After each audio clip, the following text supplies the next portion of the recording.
السلام علیکم دوستو، آپ دیکھ رہے ہیں ویلکم ٹو اسلام۔ دوستو، حضرت ہود علیہ السلام نے اپنی قوم کو اللہ کی راہ میں آنے کے لیے ہر ممکن کوشش کی کہ یہ کسی طرح اللہ کی راہ پہ آ جائیں اور ایک اللہ تعالیٰ کی عبادت شروع کر دیں، مگر قوم نے ان کی دعوت قبول کرنے سے انکار کر دیا۔ تو آخر کار انہوں نے اللہ تعالیٰ سے دعا کی، جیسا کہ قرآن کریم نے یوں بیان کیا ہے۔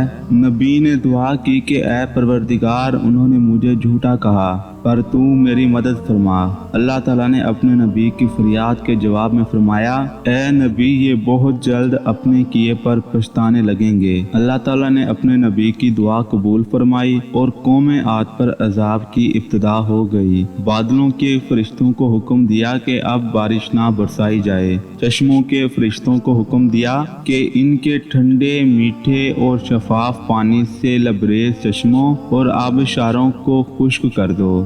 دیکھتے ہی دیکھتے ان کے سرسبز اور شاداب کھیت سوکھنے لگے اور مویشی مرنے لگے، یہاں تک کہ لوگ کھانے پینے تک کو ترسنے لگے۔ ایک بڑی تعداد میں پیدا ہونے والے پھل اور اناج ناپید ہو گئے۔ پوری قوم خشک سالی کا شکار ہو کر بدحال اور پریشان ہو گئی۔ یہ سلسلہ مسلسل 3 سال تک جاری رہا۔ حضرت ہود علیہ السلام نے اپنی قوم کی یہ پریشانی دیکھی تو بہت زیادہ افسردہ اور پریشان رہتے۔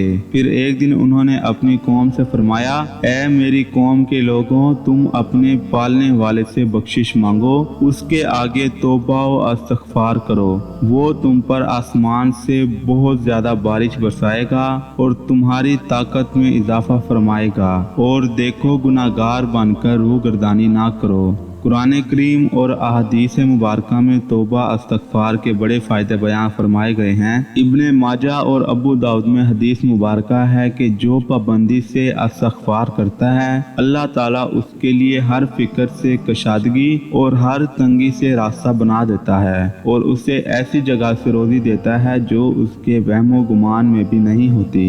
بہرحال حضرت ہود علیہ السلام کی لاکھ سمجھانے کے باوجود اس قوم پر کوئی اثر نہ پڑا، بلکہ نہایت ڈٹائی کا مظاہرہ کرتے ہوئے کہنے لگے کہ ہم صرف تیرے کہنے پر اپنے آباء و اجداد کے اور اپنے خداؤں کو کیوں چھوڑیں۔ قرآن کریم نے اسے یوں بیان کیا ہے، اے ہود، تم ہمارے پاس کوئی دلیل تو لائے نہیں، اور ہم صرف تمہارے کہنے سے نہ اپنے خداؤں کو چھوڑنے والے ہیں اور نہ تم پر ایمان لانے والے، بلکہ ہم تو یہ سمجھتے ہیں کہ ہمارے کسی خدا نے تمہیں دیوانہ کر دیا ہے۔ عذاب الہی کے ابتدائی مراحل میں خشک سالی نے قوم عاد کی حالت ابتر کر دی۔ ان کے سرداروں اور دانشوروں نے اس سے نجات پانے کے لیے مختلف تدابیر پر غور شروع کر دیا۔ یہ بات بڑی حیران کن ہے کہ پچھلی قوموں کو جب بھی کوئی مشکل آتی تو وہ اس سے نجات کے لیے حجاز مقدس کا سفر کرتے اور بیت اللہ شریف میں جا کر اللہ کے آگے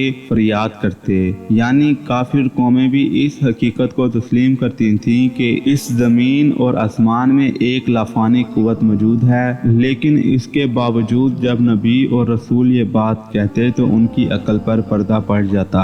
قوم عاد کے سرداروں نے بھی یہی فیصلہ کیا کہ قوم کے سرکردہ افراد بیت اللہ شریف جا کر ان دیکھے خدا کے سامنے فریاد کریں، اور پھر مختلف قبائل کے سرداروں اور دیگر اہم افراد پر مشتمل 70 افراد کا ایک وفد حجاز مقدس کی طرف روانہ ہوا۔ اس زمانے میں مکہ مکرمہ پر قوم عمالیق کی حکمرانی تھی، جس کا سردار معاویہ بن بکر تھا، اور معاویہ کی والدہ قوم عاد سے تعلق رکھتی تھی۔ ویسے بھی معاویہ بن بکر قوم عاد کی شان و شوکت سے بڑا متاثر تھا۔ اس نے وفد کو اپنے ہاں بہت عزت و احترام سے ٹھہرایا۔ اس وفد میں 2 افراد مرشد بن سعد اور لقمان بن لکیم صاحب ایمان اور حضرت ہود علیہ السلام کے پیروکار تھے۔